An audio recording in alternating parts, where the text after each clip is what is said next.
God made trees that sway in the breeze.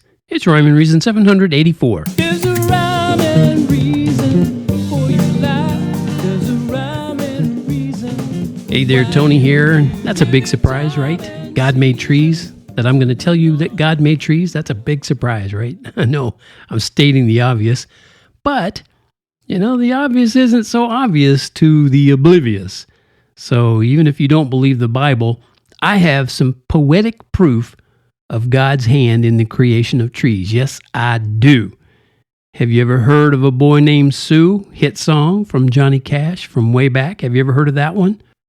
My name is Sue. How do you do? It's about a guy whose dad named him Sue, so he'd have to either get tough or get whooped.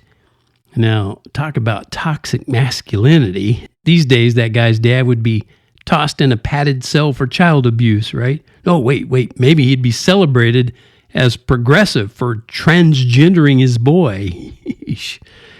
Anyway, it is a fun song, A Boy Named Sue, and there's a fight at the end. The boy meets up with his dad in a bar, and they get into a fight. And anyway, you should listen to it. One of the cool things about it is the song was written by one of my favorite writers, Shel Silverstein, and it tells that story of how Sue hates his name and vows to kill the man who named him. And like I said, as a grown man, he meets him in a bar, and yada yada yada. Anyway, they eventually made up, and there you go. That's good.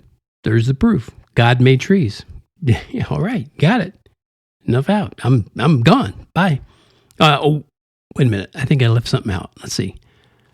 What was it? Oh yeah, I remember. Another guy had to go through his life with a girl's name.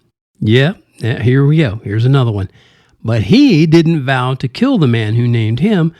I mean, at least I can't find any evidence that he did. In fact, he did something a guy with a girl's name should probably never do. He wrote poetry. Yikes. I mean, there are those, and I won't single you out, you know who you are, who would like to ridicule a guy with a girl's name, especially for writing poetry. And those people would like you to believe that guy would certainly have to be lighting his loafers for writing poetry, right? But those people wouldn't take a minute to discover how that guy with the girl's name who wrote poetry enlisted to fight in World War I. He didn't get drafted. He enlisted to fight in World War I. And the people who would make fun of this guy who wrote poetry, they wouldn't care to find out that the guy with the girl's name was married, had 5 kids, and was killed in battle. Nope. They would just laugh at any guy named Joyce. But Joyce, whose last name was Kilmer, provided the poetic proof that God made trees in his famous poem, Trees. I think that I shall never see a poem as lovely as a tree whose hungry mouth is pressed against the earth's sweet flowing breast, a tree that looks at God all day and lifts her leafy arms to pray, a tree that may in summer wear a nest of robins in her hair, upon whose bosom snow has lain, who intimately lives with rain. Poems are made by fools like me, but only God can make a tree. So there you go. Case closed.